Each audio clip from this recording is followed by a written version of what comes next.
welcome to what is probably going to be, it is now a tradition, seeing as I've done it for a second time. This is the second time for me doing it. It is my top 50 films that I saw last year for the first time that wasn't a new film.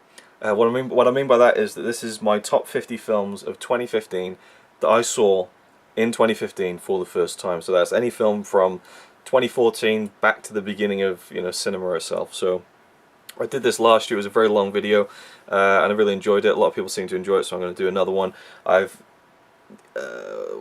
meticulously put together this list. So before we even get to the top 50, quick fire honorable mentions go to films like Coffee, Society, The Rocketeer, First Men in the Moon, Laura, Inner Space, District 9, Broken Blossoms, The Navigator, Coeur Fidel, The Phantom of the Opera, The Epic of Everest, Taboo, Diary of a Lost Girl, College, The King's Speech, Vanishing Point, Runaway Train, The Hound of the Baskervilles, the Hammer horror version, Scream 3, Scream 2, The Curse of Frankenstein, The Horror of Dracula, Poltergeist 2, The Other Side, Frankenstein, The Mummy, and those are the two Universal versions from the 30s, Creature from the Black Lagoon, Cube, American Psycho, Drag Me to Hell, The Mummy from 1959, The Wolfman from 1941, The Hitcher from 2007, Change of Heart from 1933, and The Trouble with Harry, the Alfred Hitchcock film. Those are my honourable mentions. So the way this will work, I'll talk about the film very briefly, and we'll just get right onto it. I've got a load of Blu-rays here to show you of the films that many of them appears on my top 50 list. So number 50. I'm not going to do this for everyone, but yeah, number 50. Liberal Arts from 2012, directed by Josh Radnor, who is probably most famously known for playing Ted in How I Met Your Mother. He writes, directs, and stars as a man who goes back to his college, where he attended college, to give a speech to an old professor of his who is retiring. While he's there, he meets this young girl, played by Elizabeth Olsen, who I'm a big fan of, one of my favorite actresses of the current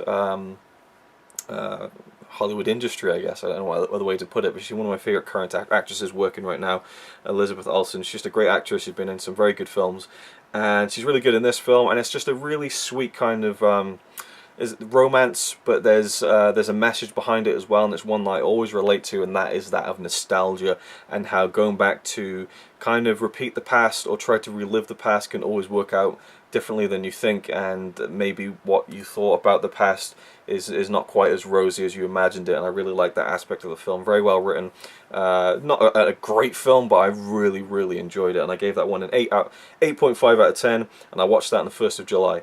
And this, obviously it's all going to be to 2015, so I'll just say the date, 1st of July. Number 49, The Others from 2001, a horror film, or a psychological kind of thriller starring Nicole Kidman. Great film. Really surprising. I wasn't expecting much from this. Watched this during my horror month from 2015, where I watched at least 31 horror films I'd never seen before. That was great in 2015. I really enjoyed doing that, and a couple of them I think are on this list. But yeah, The Others from 2001, I just really enjoyed it. There's a couple of really good twists. Definitely recommend that film if you haven't seen it. I gave that one a 9.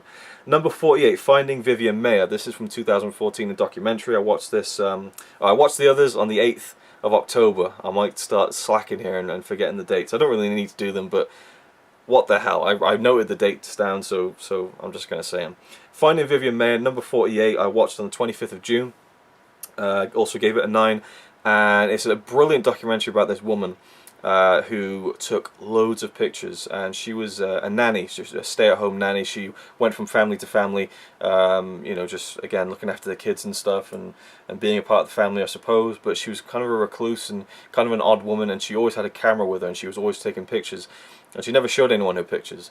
And there was an auction recently in the past few years, and someone found just boxes of this stuff, and this guy turned the story of him finding these pictures into the film, and he directed the film. He even went back to like this country in Europe, I forget where it was, to trace like her roots, and it's a fascinating documentary, and her photography is incredible, and it's a really interesting film that's just really striking. I loved it so much. Number 47, Ghost from 1990. Watched this on the 21st of March during 24-hour movie marathon 4. Ghost it's a bit of a cheesy film. Patrick Swayze, Demi Moore, and I'd heard about it for many years, and again you could see me talking about it in depth in 24-hour movie marathon 4 if you want to check that out. But I just really enjoyed it. Like it just ticked all the boxes for me. I just thought it was really sweet and interesting, and yeah, just it just carried me. I was gripped by it. I wanted to see what happened. It was obvious what was going to happen, but I wanted to see how it was going to play out, and I was impressed by some of the visual effects for the time. And yeah, just two really great lead performances from Demi Moore and Patrick Swayze, and of course Whoopi Goldberg won the Oscar for that film. I don't see the logic behind that, but whatever. She was kind of funny too. Number 46. On the 17th of July, I watched and loved The Adventures of Buckaroo Banzai Across the Eighth Dimension. I have it here somewhere, but I don't know where. It's right here in where it shouldn't be. I kind of arranged the stack of Blu-rays so I could just pick them up handily, but obviously The Adventures of Buckaroo Banzai snuck into the top of the pile as if I was going to put it at the very top. So I'm sorry, but you know, I'm going to have to put you at number 46. The Adventures of Buckaroo Banzai Across the Eighth Dimension. Wow. Is it a great film? Not really, but I absolutely fucking loved it. Arrow Video release, so good. Peter Weller is Buckaroo Banzai. He's a rock star, race car driving, samurai sword wielding, brain surgeon, comic book star. I mean, he's just everything rolled into one in this batshit crazy movie with an amazing cast of people like Christopher Lloyd, Jeff Goldblum, John Lithgow. It's just a dream cast for me. Some of my favourite kind of character actors, and it is just absolutely batshit crazy. As I already said, repeating myself, but I just loved it so much. Just everything about it. It's so 80s. It's so weird. It's so different. It's so Buckaroo Banzai. That's all I can say. Number 45. Watch this on the 8th of April, and I'm giving all of these a 9 out of 10 just until I'll say when we start getting to the 9.5s out of 10. It's Drunken Angel from 1948. Oh, and Buckaroo Banzai is from 1984. Drunken Angel from 1948, an Akira Kurosawa film, one of his first films. I think his 5th or 6th film, something like that, maybe 7th. I've seen, I think, his first 5 films, and so I wanted to go back to earlier on in his filmography, and Drunken Angel is a fantastic film. I talk about it in my Japanathon video, 2-hour-long video where I just watched loads of Japanese films, so definitely check that out for more in-depth thoughts on Drunken Angel. But great film. It's the first pairing of Akira Kurosawa and Toshiro Mifune, and also features a great performance from Takashi Shimura. So just the dream team for Akira Kurosawa is him directing, Toshiro Mifune, Takashi Shimura. Great direction, great story, and just check it out. It's a really great film. Number 44, Buster Keaton Rides Again from 1965. Watch this on the 2nd of February. This is a documentary about a film called, I forget what it's called now. What is it called? It's called the I've forgotten. I've completely forgotten. But it's a short film in colour, but there's no dialogue. Buster Keaton was, I think, in the last days of his life, in the last years of his life at this point. He was in his late 60s, I believe, and he basically, this was his last, for me, his last hurrah, his last chance to show people he still had it. As an old man, he did brilliantly in this film. I forget what it was called now. It's really bugging me, but it's a fun little 20-minute film. It's basically a promotion film for Canada. It's basically just promoting the people to go and visit Canada basically, and it features Buster Keaton getting on this little train cart, like a little buggy almost, that's on train tracks, and he basically rides it around the whole wilderness of Canada. About a 20-minute film, and those little gags happen along the way. He's like, he's waking up in the morning and like doing stuff on the cart while it's moving and stuff. He's got a big map that's so big that it covers his whole body, and he's stood up on this cart as it's going across this massive bridge, and he's still pulling off these stunts, and it was just amazing to see. But this film, Buster Keaton Rides Again, is the documentary about the film that is 3 times as long as the actual film itself. The film itself is 20 minutes. The documentary, Buster Keaton Rides Again, is about an hour long. It's in black and white, interestingly enough, and it just follows the making of the film, and it's so fascinating, especially if you're a Buster Keaton fan, just to see him, the way he acts around people, and he's trying to direct some of these people who I think were French Canadian. They couldn't understand English, and he's trying to show them where to go and what to do and stuff, and he's like insisting that he should do this stunt, and they're like, no, it's too dangerous, Buster, and he's like, I know I can do it, and he gets really adamant about it and stuff, and you get to see him play a little song, and it's an awesome film. If you're a Buster Keaton fan, it's required viewing. I just wish I could remember what the name of the short film was. It's on the tip of my... I keep thinking of The Logger or something, but it's not that. It's I can't remember. I really can't remember. It's completely gone from my head. Number 43, I watched on the 7th of July from 1974, The Towering Inferno. I'm a big fan of disaster films. I think I'd just seen San Andreas a couple of weeks before that, so I wanted to see like a classic disaster movie. Watched this with my mum, which was really great. It's a really long film and it has like a great cast, particularly Steve McQueen and Paul Newman. I mean, you just put those two guys together in the film and it's just like, it's awesome. And it's about this building that gets set on fire and these people are trapped at the top. That's all you need to know about it. It's fantastic. Number 42, from 1979, I watched it on the 3rd of July, the day before my birthday, The Warriors. This is a film I'd heard about for so long. My dad used to watch it when I was a kid. You know, warriors come out to play. I always like knew that part of the film, but had never seen anything else. So, you know, it's just one of those things that I thought I'd get to it eventually.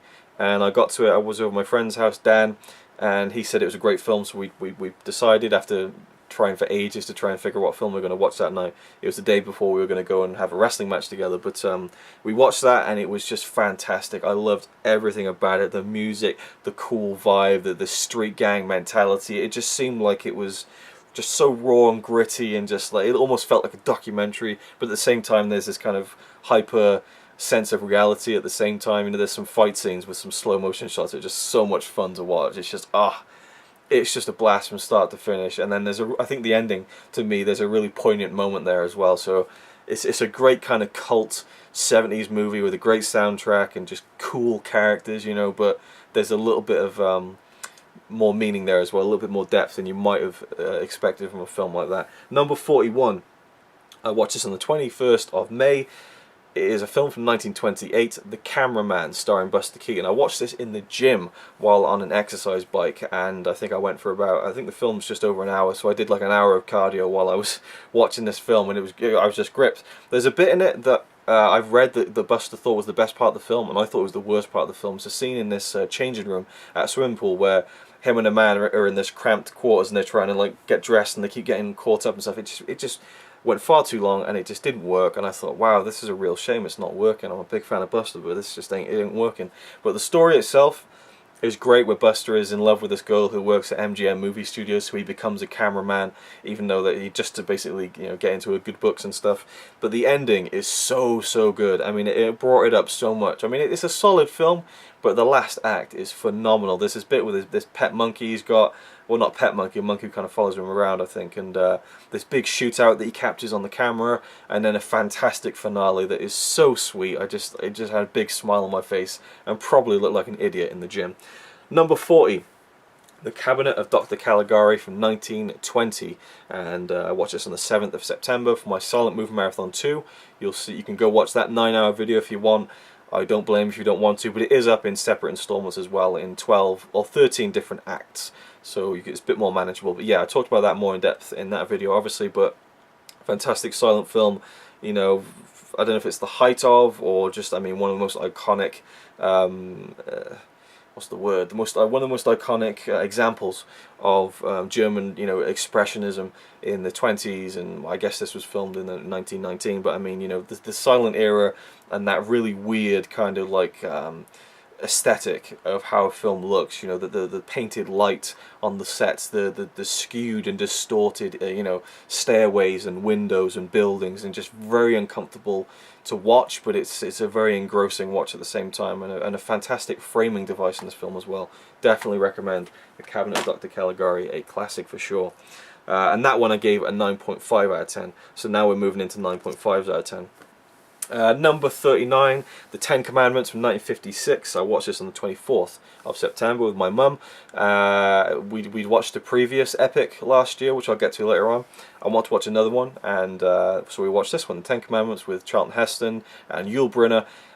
Really great. Just loved I love all the big epics. You know, you can't sit down and watch them every day, but when you do get the chance to sit down and watch them, it's such an experience. More than just sitting down and just watching a film for kind of quick fun entertainment. It's an experience, and The Ten Commandments is that. Great story, great performances, and yeah, really enjoyed that. Number 38, watch this on the 30th of September. From 1936, it is Modern Times. I'd seen a film and I thought I need to see more of Charlie Chaplin's work, so Went to Modern Times. I think I watched most of this in the London Victoria Coach Station while I was waiting to come back to Norway.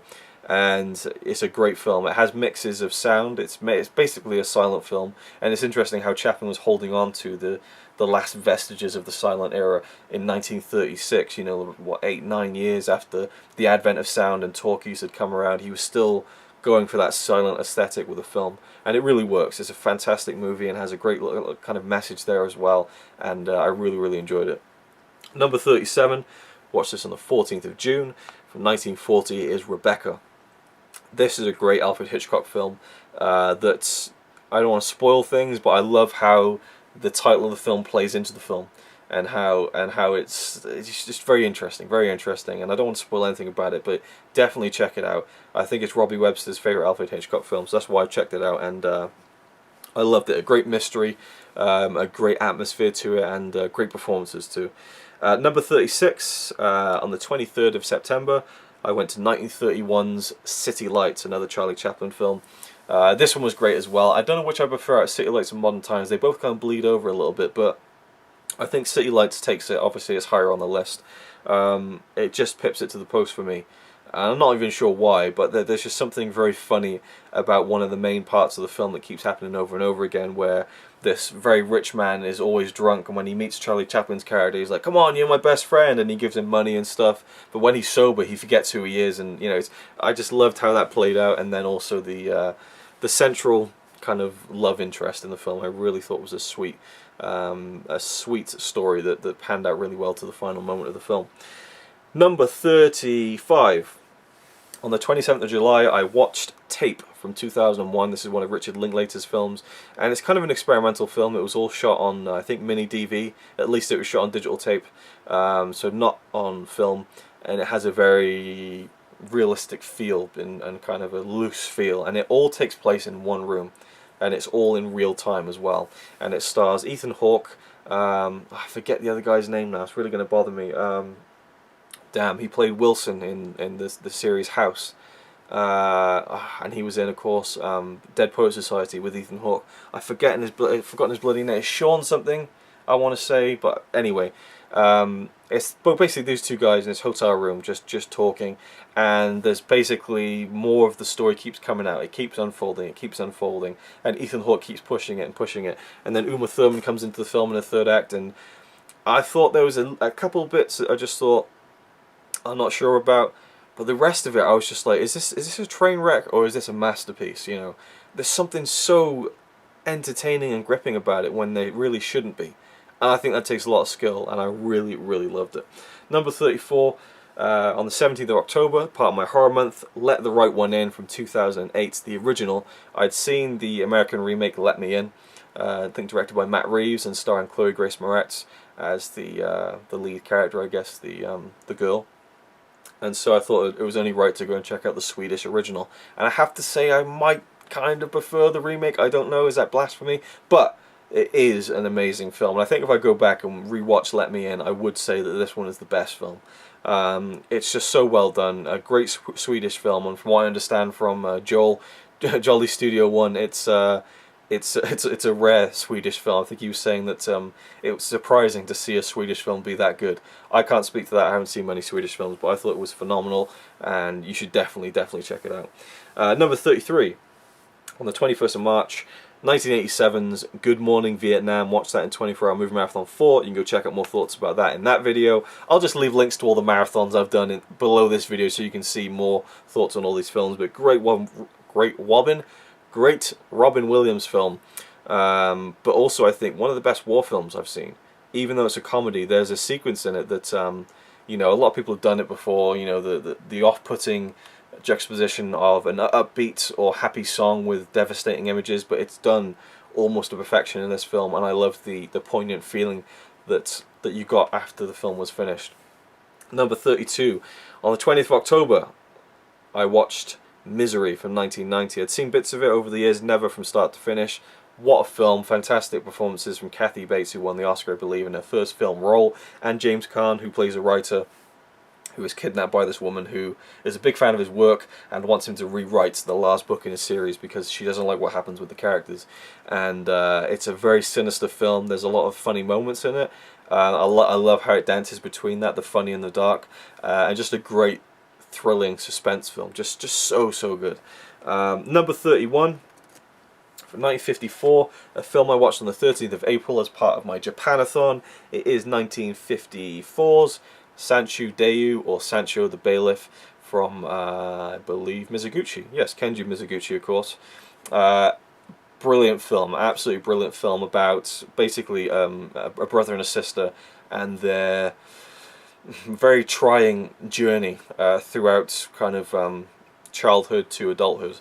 And that's all I'll say. But it's a very powerful film with a lot of deep things going on in terms of just the drama that comes from the characters. They go through a lot, to say the least, and but just a fantastic film. I mean, again, I've talked about it more in the Japanathon, but just so good, so good. I love Japanese movies, and that's just one of the ones I point to say that's why Japanese films are so great to me. There's just something about them. The human aspect of the drama in Japanese films seems to be much more acute than, you know, a lot of English films or English language films. Number 30, another film based on a Stephen King book like Misery, and that also stars Kathy Bates. And in fact, Stephen King, after seeing Misery, wrote the film with her in mind. Wrote the book, I should say. Number 30, it is Dolores Claiborne from 1995. I watched it on the 24th of October. A fantastic movie, so good. I was really surprised by this. In fact, the night me and Connie watched it, she was like, I want to watch a film that makes me go wow, you know. And she wasn't happy about watching this. It seemed boring to her. She wasn't interested. 30 minutes in, we both went, holy shit. Like, and I'm not saying that there's something huge in the film, but there's just something, there's a twist that happens that's just like, fuck. Like, and it's not even a twist, but just something happens in a particular scene that just really, it flips everything. That's like, right, now we're getting to the meat of this, you know. And there's lots of flashbacks in the film. It's very flashback heavy, but a brilliant film. Jennifer Jason Leigh also plays Kathy Bates' daughter. Kathy Bates plays the titular Dolores Claiborne. Brilliant mystery thriller, awesome stuff. Number 29, on the 6th of June, Midnight in Paris from 2011, Woody Allen film. I had it on Blu-ray for ages, finally watched it. Me and Connie watched it back in Wales. I love this film, and it's, again, going back to liberal arts. It's a film about nostalgia and the dangers, the pitfalls, and the indulgences of looking back and being nostalgic and always thinking that, well, back in those days, that's when the real stuff was happening. I don't want to spoil anything about the film, but it's just such a joy to watch. I absolutely adored it. Great cast. Owen Wilson's fantastic. You know, Kathy Bates is in the film. Marion Cotillard is also in the film, but it's a fantastic cast with lots of familiar names, I'll say. I mean, you just watch the film. It's brilliant. It's really brilliant. Not what I expected at all. Number 28. Controversial choice, perhaps, and this is where we start getting into 10 out of 10s. So there is 28 films I saw in 2015 that weren't released in 2015 that I gave a 10 out of 10. First one is this, The Birth of a Nation, 1915. I watched it on the 11th of September. Is this a film I'd watch over and over again? Probably not. To me, the first part of this film is just an absolute masterpiece. The second part is still a masterpiece, but it is a horrific masterpiece. This is very much a schizophrenic film, because the second part of the film changes the events of history and becomes a very racist film. I'm not even going to get into it because people start arguing about it and it's not worth it, but I will say 1915, this is the first film I've ever seen that is so ahead of its time in terms of just storytelling. A 3-hour movie about many different characters that is filmed and directed wonderfully. It's just a shame about the content, but I have to say it is one of the best films I've seen from the silent era. And you know, the first part is magnificent. I definitely would watch it again, but it's mixed feelings on it. But I have to give it a 10, and I have to give it the credit and the recognition for being one of those footprints in film history. You know, that's why it's there. Number 27, on the 2nd of October, I watched from 1932, Island of Lost Souls. Great kind of horror mystery film about this mysterious island that a character ends up being stranded on, and he sees these weird creatures, and that's all you really need to know about the film. Just such great atmosphere in the film. and such great performances as well. And it's just a really fun kind of horror mystery. Really, really great stuff. Number 26. From 1925, on the 4th of September, I watched Battleship Potemkin, Russian film by Sergei Eisenstein, very famous film. The Odessa Steppe sequence in this film is one of the most famous in film history. I can see why. Eisenstein has been credited with being one of the forefathers of fast cutting and editing to convey a message and a story. I've seen earlier instances of it, but I still think that the editing in this film is fantastic, but so is everything. The direction, the cinematography, the score. I believe it is an original score. Let me just double check on that one. I'm not sure. Yes, by the 1926 score. So yeah, the score is fantastic. The way it builds up at the end, it's just so tense. Again, check out my thoughts on the Silent Movie Marathon 2, but it is one of the greatest silent films I've seen. Number 25. From the 17th of September 1924, I watched The Thief of Baghdad. I think Battleship Potemkin's a better film. I should have said this, by the way. We're halfway through now, but these are my favourite films I saw. You know, not necessarily what I would say are the best, you know. Like Buckaroo Banzai, I wouldn't call that a great 9 out of 10 film, but for me, enjoyment-wise, it is. So there you go. Anyway, Thief of Baghdad, an amazing adventure film, so colourful, so adventurous. It's just such a great ride. It stars Douglas Fairbanks as the Thief of Baghdad, who goes on this big journey, this big adventure, and it's just so much fun to watch. It's just an absolute, just glorious masterpiece. It looks amazing. The set design is breathtaking. Just such a fun film. Amazing. And then we have, where are we? I've lost my place. Number 24. Still in the silent era.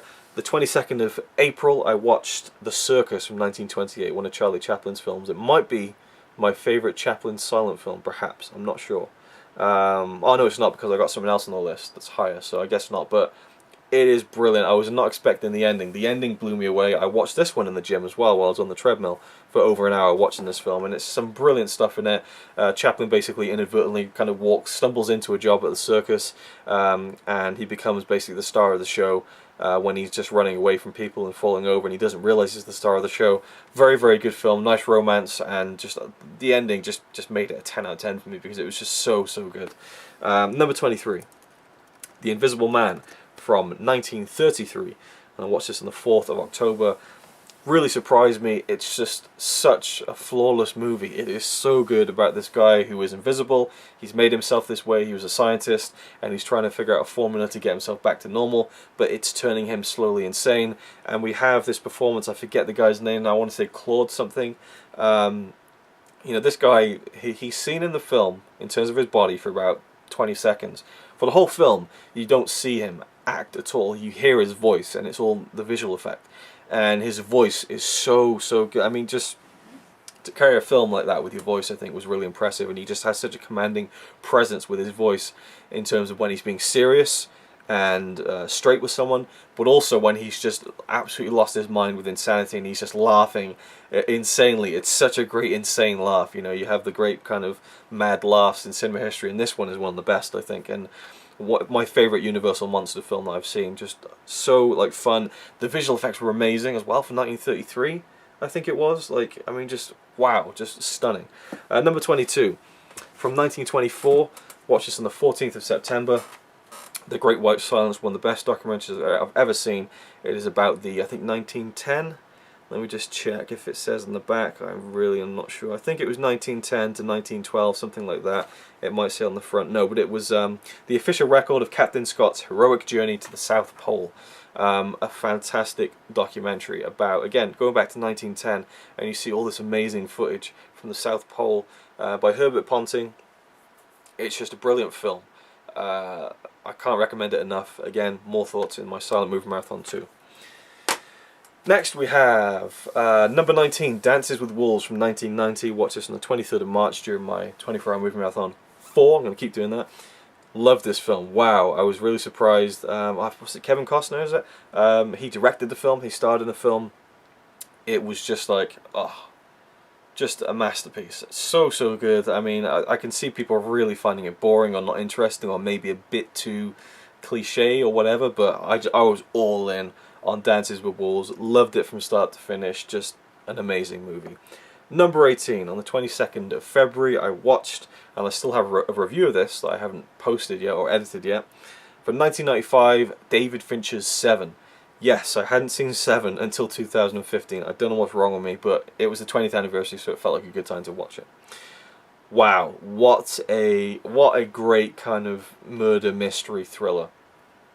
Amazing. Great performances from Morgan Freeman, Brad Pitt, and the person who plays the villain, who I'm not going to spoil because there might be some people who still haven't seen it, and that's fine, that's great. I love having films that I haven't seen yet that I know are probably going to be great, and this is one of them. You know, wow, what is in the box? Fuck. What a film. Number 17, from 1929. Where is it? Where is it? Here it is. I watched this on the 9th of September. Lucky Star. Great film starring Janet Gaynor and Charles Farrell, who are a great on-screen couple. I just love this film so much. Just a great romance story. That's all I'm going to say about that one. And number 16, on that same token, on the 8th of September, from 1927, Seventh Heaven, starring the same couple, Janet Gaynor and Charles Farrell. And this one is just slightly better, I think. A brilliant romance film. I just was all in on the melodrama of this one. I just adore this film so much. And again, more thoughts on those two films in the Silent Movie Marathon 2. Number 15, we're getting into top 15 now. On the 1st of April, I watched from 1997 a film that I saw in 2009, but I was kind of drunk and I missed a little bit of it, so I couldn't really consider it watched. So I sat down, got the Blu-ray, I'm going to watch it. Start to finish, give it my undivided attention. It is Hayao Miyazaki's masterpiece, Princess Mononoke. I think it's probably his best film as well. Definitely better than Spirited Away. A fantastic film that just, it feels like an Akira Kurosawa, period drama film from the 50s, but with these fantastical elements added in. It just feels so authentic, and it's very, I say raw and gritty, but like there's more violence in this than you've ever seen in a Miyazaki film, and it feels more adult. That's probably the word I'm looking for. And the themes are very heavy and important, I think, as well. The music, the animation, the story are just all top tier. An amazing movie. Number 14, 29th of October, from 1985, Day of the Dead. Wow, love this film so much. I mean, this has probably the best practical gore I've ever seen in my entire life. I can't believe how much of it was and how amazing it all was. It's unbelievable. But I love the story, I love the setting, I love the characters, I love the tension, I love the soundtrack. It's such a great 80s film, but it's a great zombie film and a great gory film. Just, it was so much better than I was expecting. Just a fantastic way to cap off what was at that time George Romero's Dead trilogy. Number 13, another one from Silent Movie Marathon 2. On the 7th of September from 1927, I watched Wings. Great World War I fighter pilot movie. This is like the original Top Gun in a way, and really it's a love story between these two pilots, and I was not expecting it at all. And I love the role reversal where who you're supposed to be rooting as the kind of, the boy next door, kind of everyman who you root and relate to and get behind. He just wants to get out there and have an adventure, and he's your main character. He slowly becomes the dick, whereas the posh, privileged twat in the film, he more becomes the guy that you relate to and empathize with. And I love the role reversal of that. But it's a very impressive film from just the fight, the dogfights in the film. You have these planes in the sky shooting at each other, and they filmed it for real. I mean, there's no other way to do it unless you did miniatures, but they did it for real. They had the actors have 2 weeks of training. They chucked them up there in the sky. They mounted the camera on top on the nose of the plane. You see the actors flying the planes through the sky. It is breathtaking, but the story is great too, and that's what really pushes it above other films that have visually impressive things in them. Number 12. And I think this is the most recent film on the list that's this high up. Number 12 from 2011, The Kid with a Bike, from the 27th. I watched it on the 27th of August. It's by the Dardenne brothers, who also directed 2 Days, One Night from 2014, which is one of the best films of 2014 for me. So I had to check this out. It was in the book, which you might be able to see behind me there, 1001 Movies You Must See Before You Die, and it's definitely worthy of that title. It's about a kid and his bike, but also a father who is not there for him, and a woman who takes him in. and it's a very powerful emotional story.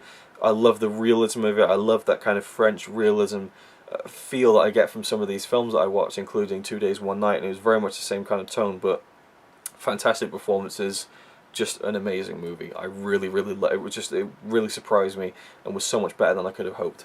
Now we're into, oh no we're not, one more, number 11, from 1927, also during my Silent Movie Marathon 2, on the 11th of September, I watched Fritz Lang's Spies, Spione, however you want to pronounce it. Wow, I was not expecting to love this film as much as I did. It is so, so good, so fun. 2.5 hours of absolute just like spy espionage heaven. It's like, you know, so, so good. It's just fun. The direction is amazing. The characters are great. Just brilliant. Just a brilliant film. Again, it seemed like one of the lesser Fritz Lang silent films, but to me, it's one of my favourites now. Now, we're into the top 10. Excuse me. I'm losing my voice. On the 3rd of September, I watched, from 1926, The Adventures of Prince Ahmed, also in Silent Movie Marathon 2. Excuse me. This is the earliest, the oldest surviving feature-length animated film, and even then it's the third ever feature-length animated film that's done with cardboard cutouts and coloured card, directed by a woman, Lotte Reiniger, who was a pioneering animator because she did things in the 20s that would inform Disney in the 30s. She invented ways of having a feature-length animated film, you know, presented. And she made this, you know, pretty much, well, she had a couple of people helping her, but this is all her. And the articulation and the detail that she managed to get by cutting out shapes from bits of cardboard and turning it into this, which is just one of the most wonderful adventure, you know, fun, kind of delightful, wonderful fantasy films I've ever seen. I didn't think that I would get this film. I was interested in seeing it from a historical standpoint, but it has become one of my favourite animated films. The score is breathtaking. The visuals are breathtaking. The story, very simple, based off Arabian Nights, but man, you just need to see this film. It is so worth your time. I was just so blown away by it. Great, great film.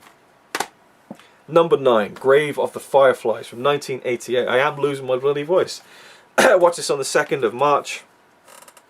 This is one of the best animated films of all time. Again, going back to that, but you know, I mean, these two, I'll say it now, there's another animated film on the list, but it isn't better than these two as far as a film, you know, but again, it's my favourites. But this was so powerful, so raw. It's about these two children, a brother and a sister. Brother's around 10, sister's maybe around 5 or 6, and it's set during World War II, and they both die. Spoilers.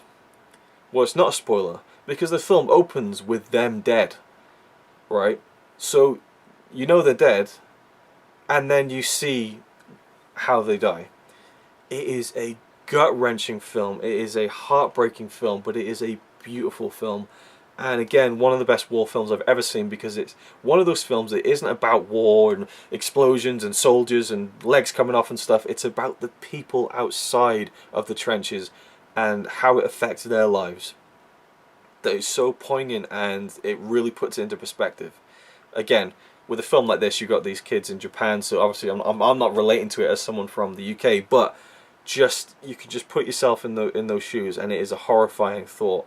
And seeing these two struggle and toil and the simple pleasures they try and glean out of the last days of their life is absolutely devastating, but it is such a masterpiece of a film. But it's definitely not one to watch when you're feeling down or you want a bit of a perk up. Definitely not. This is a Maticus Tatooine special. Sorry, man. It is though. It is. Number 8 from 1983 on the 3rd of April. The Ballad of Narayama. What a film. Wow, this is another one of those films that's just like it's just a masterpiece. It's a masterpiece. And it's about this woman who is approaching the age where, and it's set in, I think, the 1800s, or again, hundreds of years ago at least, and it's set in a small village on a mountain, on the side of a mountain, and this old woman, I think her name's Narayama, I'm not too sure, it's been a while since I've seen it obviously, but this old woman on the front here, She's approaching the age that people in the village get when they have to go up to the top of the mountain and sit there to die because they become too old and they have to control the population. And I love how I kind of bought into that. Like, well, yeah, it seems like a viable thing to do when you can't overpopulate a village, when the supplies and the food and everything, and so it's a harsh but necessity of their lives up there. But she has some stuff to take care of before she goes up there. And it's just a great film, great drama. There's everything in this film. There's life. There's the animals, the wildlife. They filmed this over a year and got all the seasons: the snow and the spring and the summer and the rain and the sun, and all the characters and the sex and the jokes and the horrors, you know, and finally the journey up the mountain, which is so powerful. An incredible film that's sadly out of print now. If you can't get this, definitely try and get the Shohei Imamura box set from Eureka, which I think is going out of print as well. An amazing film. Number 7, from 1959. I watched this on the 9th of July. Ben-Hur. Again, seen bits of it throughout my life. Hadn't sat down and watched it all the way through. It's one of my mum's favourite films, so we sat down to watch it, and this is what spurred on us watching The Ten Commandments months later. Charlton Heston, an amazing performance. I loved the story of him and his friend. It was so touching, like their first meeting in the film. You could just tell in their eyes that friendship they had, and where it goes throughout the rest of the film is just gripping stuff. It's one of the best films ever made. It's so big and epic and grand, but rooted in these characters that make it all work. An amazing movie.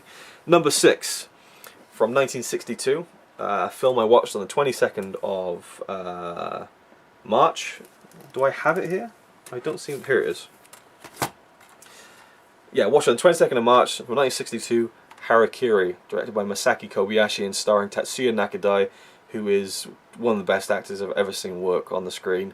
And this is a fantastic, suspenseful movie. Not going to spoil anything about it, but it's a brilliant samurai film that's told very differently. And again, you can hear more thoughts on that. 24 Hour Movie Marathon 4, which is when I first watched it. Number 5, we're in the top 5 now. This is a special film to me. I watched it on Christmas Eve, the 24th of December, from 1946. It is It's a Wonderful Life. And I watched it in a small cinema on a pier on the beach of my hometown with my nan and my dad's mother, and it's her favourite film, and she always watches it every year, and she was blown away that I'd never seen it before, so we went to see it together. And it's what I can't really remember. I can probably count my hand the amount of times I've gone out with my nan, just me and her. So it was a very special moment for me, just for that. But also the film was so good. It lived up to the hype. Is it cliched? Yes. Does it lay it on thick? Yes. But sometimes that just works. And this film just works. A great story starring James Stewart, Jimmy Stewart, whatever you want to call him. And it's not really a Christmas film. Well, it kind of is. Christmassy, I guess. But it's nice to watch it on Christmas Eve, I think. And just a really sweet love story and a very emotional ending, and just something that I think can speak to anyone. Your life matters to everyone, you know. If you're not around and you think I'm done with this life, your departure from this world will affect everyone around you. And I think that's a really important message, and it's told really sweetly and simply in this film. But beyond that, it's just a really entertaining, funny, enjoyable movie. Number 4, I'd probably put this in, one of the best films I've ever seen. From the 2nd of April is when I watched it, from 1953. From Yasujiro Ozu, Tokyo Story. Wow. Again, talk about this in the Japanathon. This is just what a great drama film. It's such a human, personal, human drama. That's all I can say. I love Ozu's style. This is the only film I've seen of him to date, and I love it. I absolutely love it. It's almost like a documentary in a way, but not quite. I love the two parents in this film. They just seemed like an actual couple. It seemed like they got an actual couple and put them in a film, but they're actors, and I thought it was such a great job. And I forget her name now. I think she died recently. I'm pretty sure she did anyway. She's the star of the film. Setsuko Hara, who's appeared in a couple of Kira Kurosawa's films as well, but she worked a lot with Ozu, and she is amazing in the film as, is it Noriko?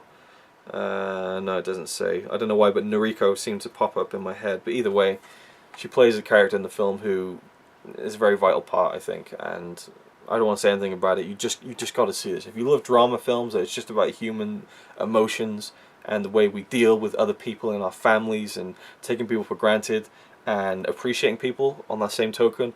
This is one of the best films I've ever seen that covers that kind of story. Number 3. We're in the top 3 now. This is from 1988. I watched it on the 7th of January, so it's actually been over a year since I've watched it. This is the 27th of January that I'm filming this now, 2016. Number 3, Kiki's Delivery Service. I just wasn't expecting it. I was not expecting it. It made me cry. Not like, but you know, tears were coming out of my eyes. There's just one moment in the film that just broke me, you know, and it was so fucking sweet. And again, is this better than Grave of the Fireflies? No. Is it better than, you know, other films? No. Do I think Princess Mononoke is a better film than this? Yes. But I loved it. It speaks to me, and it's a great story about a girl. And to me, it also speaks about depression, in a way. But also just being a kid and getting through the struggles of being a teenager. But it's all within the framework of a girl being a witch and going to train to be a witch and finding her place in the world. I think that it has so many positive messages, but it's so funny as well, and it's so gorgeous to look at and sweet, and the music is fantastic, the characters are great. It's just all around a fantastic film that I just love so much. I've seen it twice.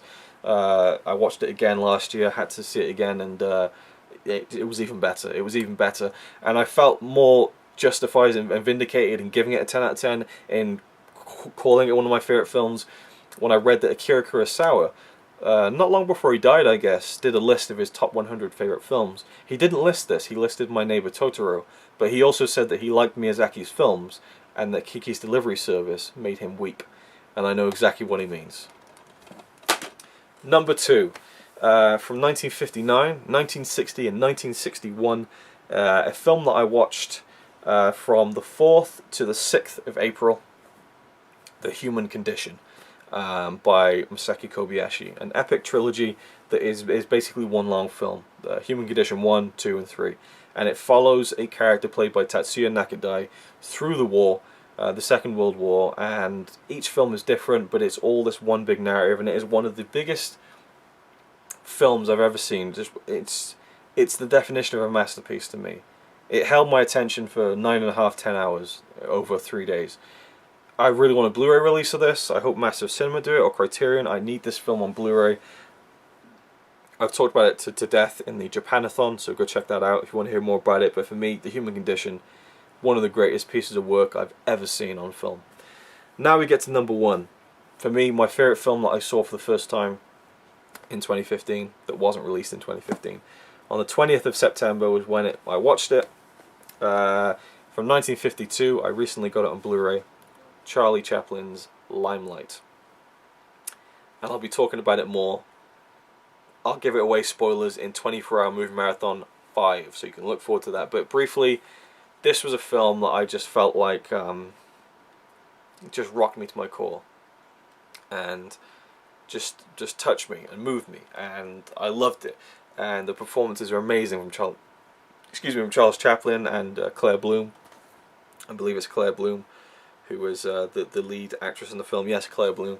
Also, Charlie Chaplin's son appears in the film, but Buster Keaton also appears towards the end, which is and that's one of the main reasons I wanted to watch it, but that has nothing to do with how great this film is, and I've talked about that before, but I'll give you my full in-depth thoughts on this in the next couple of months in 24-Hour Movie Marathon 5, so look forward to that, but suffice it to say, this is one of the best films I think I've ever seen. So there you go. Thank you for watching. That almost fell off there. Thank you for watching. I hope you enjoyed this video. Let me know what you thought about any of the films, if you can even remember at this point all the films I talked about. It's interesting to see that 1, 2, 3, 4, 5, 6 Japanese films were in the top 10. Says a lot, doesn't it? And also that it's peppered with silent films. So I think you can glean from this that last year I further indulged myself in the love of Japanese cinema and silent cinema. Thank you for watching. Let me know if you saw any great films last year, or have seen any recently that you thought I really should have seen that earlier, and now I've seen it and it's great. I'd love to hear any and all thoughts you have about any of the films, or just films that you've seen recently that you loved that you hadn't seen before. and that maybe you should have seen. I don't know, because a lot of these I think, why haven't I seen these before, like Ben-Hur and Seven and all those kinds of films. But other ones I'd never even heard about before, like The Adventures of Prince Ahmed. I just looked it up. I looked up silent films on Blu-ray and it was there, and I was like, that looks weird. I bought it and it was amazing. So that is the great thing about going out and seeking out films I wouldn't ordinarily watch, as well as the ones that I should watch. It's nice to have a good mix. So thank you for watching. Hope you enjoyed. Hopefully my voice will come back for my next video, and I'll see you in that next one. So you might say he's a really nice guy, really, but if fucking don't cut shit with me. He says he's really cool, but I think he's a tool.